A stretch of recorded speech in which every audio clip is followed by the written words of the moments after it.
came out a couple of weeks ago that said for the first time ever since records began, 50.1% of women are childless by 30. So there are more women without children at 30 than there are women with children. Wow. The first time ever. Well, That's a lot. So this is That's a somebody clipped a part of one of my podcasts, I believe it was, where I was talking about what our society does to 19-year-old women or 18-year-old women, 19-year-old women. We just lie to them all the time. You know, the first lie is there's nothing more important than your career, more or less by definition. So that's the first lie. The second lie is there will be nothing more important to you in your life than your career. So that's the second lie. And then the third lie is there should be nothing more important in your life than your career. So that's the third lie. And then implicit in that is the idea that children are a burden, and that the idea that women should have children is part of the oppressive patriarchy and should be resisted, and who are men to tell me what I can do with my body? Demise. Hey, fair enough, and et cetera, et cetera. Now, I've worked in female-dominated occupations my entire life. I worked, for example, as a daycare worker way back when that was like 1980, something like that.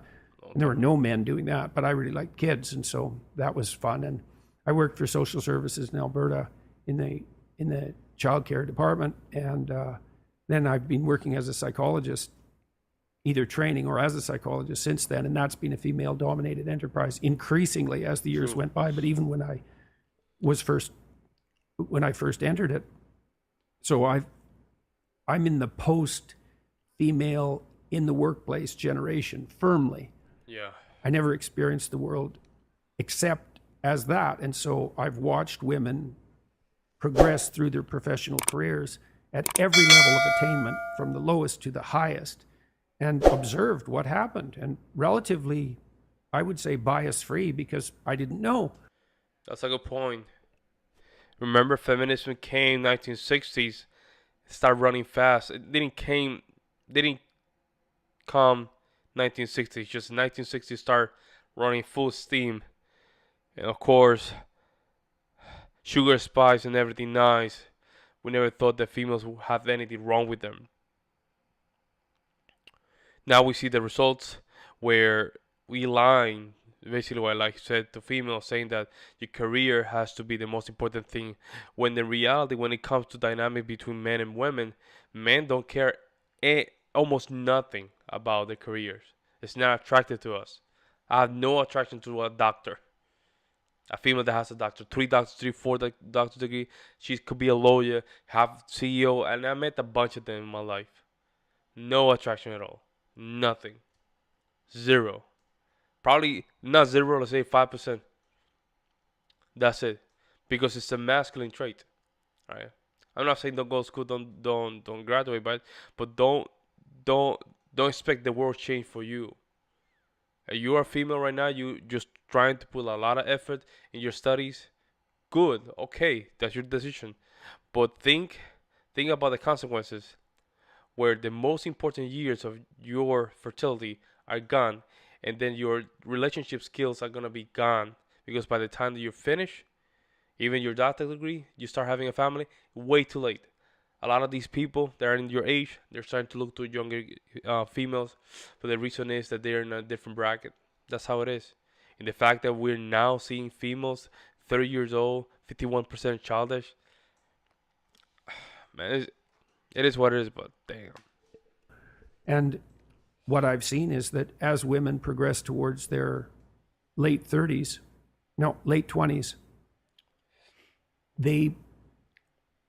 there's a psychological transformation. Yeah. And what happens is that they place less emphasis on their career and way more emphasis, particularly on having a child.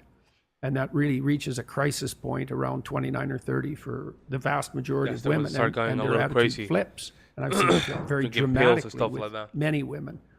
And I suppose the most most convincing evidence of that, I worked with high-end lawyers in Toronto for about 10 years. I was part of an organization. We went to law firms, high-end law firms, and said, send us your most productive people, and we'll help them iron out whatever wrinkles there might still be in their life. And the advantage to them is that things will go better for them, and the advantage to you is they'll be even more productive. Yeah. And there's a good management dictum, which is pay the most attention to your most productive people because they're bringing in the bulk of your revenue disproportionately. And so I worked with men and women who were at the peak of their careers in a very difficult enterprise. And so these were women who were generally very attractive, well put together physically, pretty stable psychologically, extremely conscientious, very, very smart, and high achieving from like junior high all the way through high school, university, law school, onto the top firms, rocketing up through the ranks, full partnership by the time they were 29 or 30. And all the law firms, all the women bailed out, all of them. The law firms couldn't keep them. And I was really, and I talked. And that's the problem. And that's a problem because now we're playing, you know, trying to be soft with people making decisions like that. My question is, okay, we know about a lot of things about feminism, right? And the lies. What are we supposed to do? What's the next step? We identify the problem. What's the next step? Talked to the women a lot about this because I was very interested in it, because I knew the law firms were bending themselves over backwards and tying themselves into knots trying to retain these women, because why wouldn't they? You know, just being greedy capitalists is enough. You know, they don't want to lose their high performing women because they're performing at the highest level, and they couldn't keep them. The women wanted to have 9-to-5 jobs. They wanted to bind the job so they could have a life. And that was especially true once they got interested in having a child or had one. And what they really came to was a very interesting realization. So because they were highly conscientious women, they sort of did their duty and worked hard and diligently and didn't pop their head up to ask questions. They were in junior high, they got the best grades. They were in high school, they got the best grades, and so on, all the way through, right till they reached partnership. But that's sort of an apogee, right? You hit partnership in a senior law firm, it's like you're at the top of your profession. Well, then what? Well, so then they looked around and they thought, here I am with all these like hyper-competitive men, perfectly willing to work 80 hours a week, nonstop, to stay at the top. Yeah. What the hell are they doing? Because that's the real question. What is it that characterizes this small percentage of hyper-competitive men?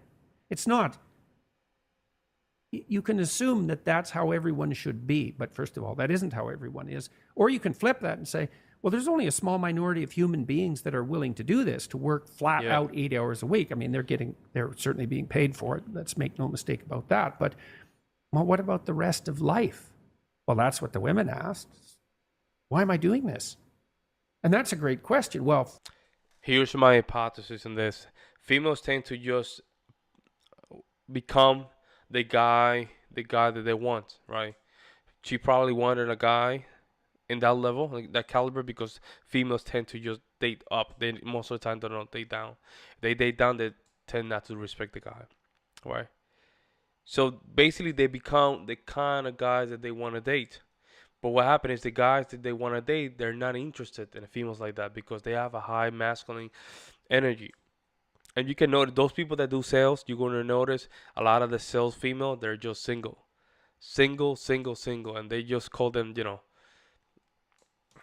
they just side chicks. That's what it is. They're so shy. They just embody with a lot of masculine traits. And the only way that they can have a relationship with the guy is sleeping with the guys after Friday night, And you will see a lot of them, they will be very desperate. They will pay you for stuff. They'll pay you for your drinks. They will try your best. I mean, we can just go on and on. Life starts, hitting in their reality. And then by the time they're 30, 32, they want to settle. Then they have another problem, which is relationship. And they have trauma for having a lot of partners. It's all so bad for the female. It makes no sense, right? And their most nature instinct is not being cultivated because of feminism. Let me know if I'm wrong in the comment section below. For men, there's a different answer than for women. It's a really different answer. You see? And it isn't like the men are exactly thinking this through. It's more like this is an integral part of male motivation. Yeah. The more want successful legacy. you are as a man, the more women like you. But the There we go. And that's the other side of the male. The reason we do these things is because we're gonna have options. It just it is a nature as the humans. As men, the reason we just thrive in the world is to have the options and the legacies, right? That's it. And we didn't have that incentive, we will not move forward the way we do. problem Just that you different. have now is that as women are getting better educated, with more employment, more status, more Standards too way prestige, too high. they compete themselves out of their ability to find an attractive mate. Yeah. As women raise up through the dominance hierarchy, and this is Competence hierarchy. competence hierarchy, sorry. That's okay. Who's going to tell women the equal access to opportunity that you have recently just acquired? Actually, what that's doing is it's making it more difficult for you to find a mate that you're fundamentally attracted to. Yeah, well, it does a lot of things. I mean, it does provide women with a lot more opportunity on the economic front. It does decrease their dependency on their mate in relationship to economic security. Yeah. And educating women, countries that are willing to educate women, that's the best predictor of their future economic success. So if you look at developing countries and you want to find out what about a developing country is most likely to predict the fact that they will continue to thrive economically, it's their attitude towards the education of women. And a couple more things. Women's educational status predicts their children's educational status, but men's educational status doesn't. So that's also an important multi-generational effect. I released a video. I was going to conclude that other story. I released a video, or someone released a clip of me talking about some of the things we just talked about. And it went out on YouTube Shorts, and it's got like 5 million views in a month or something like that. And the comment section is unbelievably vitriolic. Every single comment is vitriolic, and it's all from women. It's like, who is this old white bastard telling us what we should do with our bodies? And I wasn't being judgmental. I was just saying exactly what I said to you, which is, well, I've watched women over the entire course. And that's right there the weakness of the female. Tell them the truth. They cannot handle it. But you as a man have to. Okay? You have to. This is why it's very hard for men to tell the truth to women, because women tend to get very, very, very emotional, right? And they could lash against you, scream at you, lash at you. What do you think? All these things, right? But you as a man have to stand up very straight and just compose and move forward with your statement. Okay? Just move forward. They get lashed out like that because it is true. The truth hurts. Of my life with, So men I would tend say, to an just affectionate tell eye. their lies, I just to love my avoid sister, I confrontation love like my that. wife, No, you I have a can't. daughter, I love my Move mother. forward I'm pretty and say happy yes to about women, confrontation. all things considered. I don't have an axe to grind in relationship to how they should conduct their lives. I don't even know how they should conduct their lives.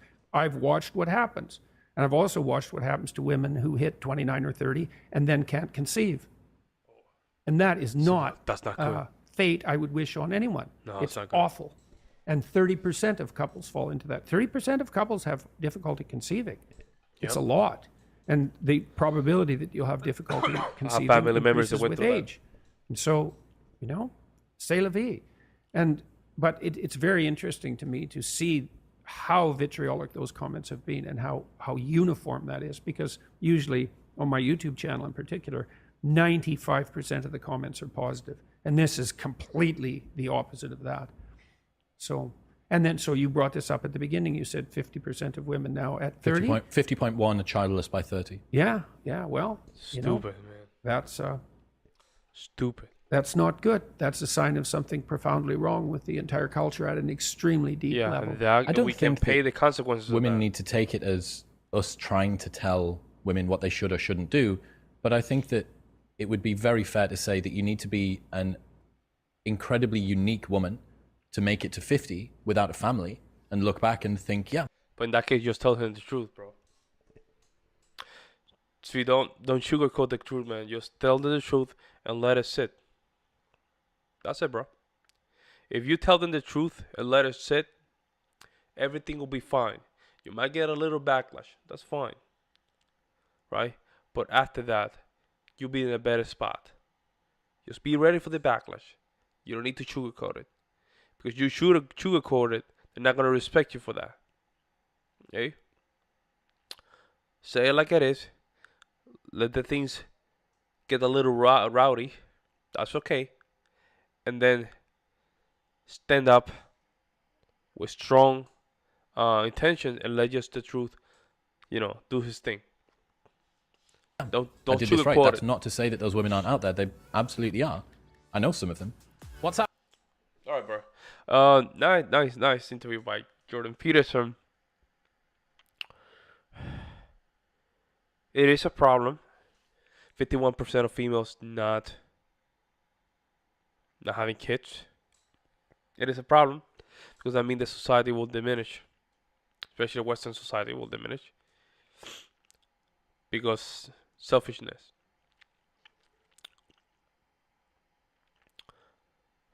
Fear of missing out.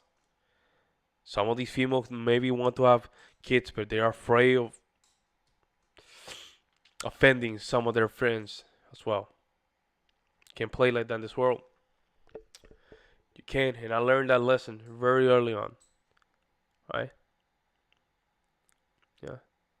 I need to live my life and make sure that I construct and build my legacy. Not worry what people say about me. I don't have time for that.